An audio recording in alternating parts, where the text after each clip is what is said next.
हाँ या ना। एक लड़की शबनम अपने पति के साथ एक गांव में रहती थी।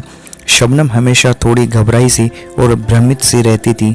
उसके लिए सही शब्द है कन्फ्यूज्ड। एकदम कन्फ्यूज्ड रहती थी वह।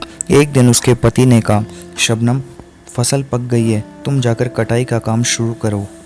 मुझे कुछ काम है, शहर जाना है, शाम को मैं खेत पर ही तुमसे मिलूंगा। शबनम घर का काम काज निपटाकर खेत पर पहुंची।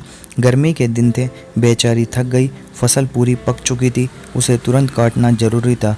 शबनम को सिखाया गया था कि कोई भी काम करने से पहले अच्छी तरह सोच लो। इस बात का उपयोग शबनम कुछ ज़्यादा ही करती थी। उसने खुद से पूछा, क्या मुझे फसल काटना शुरू कर देना चाहिए या फिर मैं थोड़ी देर छाया में बैठकर सुस्ता लूं? और फिर उसने तय किया कि वह थोड़ी देर सुस्ताएगी। सुस्ताने के बाद उसने फिर अपने आप से पूछा, अब मैं फसल काटूं या फिर खाना खा लूं? और उसने तय किया कि पहले खाना खाया जाए। खाना अच्छी तरह खा लिया तो उसे नींद आने लगी। उसने फिर अपने आप से पूछा, अब चलकर देखूं फसल काटी जाए या फिर मैं एक झपकी मार लूँ? तो उसने तय किया कि वह पहले एक छोटी सी नींद ले लेगी। वह लेटी तो शाम तक सोती ही रही। शाम को उसका पति शहर से आया। उसने खेत में शबनम को सोते हुए देखा तो उसे बहुत तेज गुस्सा आया। उसने सोचा कि इसे सबक सिखाना पड़ेगा। वह चुपके से चिड़िया पकड़ने का जाल लाया और शबनम के चारों ओर डाल दिया। जब शबनम की आँख खुली तो उसने देखा कि वह जाल में फंसी हुई है। यह तो चिड़िया पकड़ने का जाल है, वह बोली। तो क्या मैं चिड़िया बन गई हूँ? मैं शबनम हूँ या चिड़िया? वह कहती जा रही थी। उसे कुछ भी समझ में नहीं आ रहा था कि क्या हो रहा है। वह जाल में से निकलकर बाहर आई। फिर उसने अपने आप से पूछा, मैं चलकर जाऊँ या उड़कर? अच्छा हुआ कि उसने चलकर जाना निश्चित किया, नहीं तो पता नहीं क्या होता।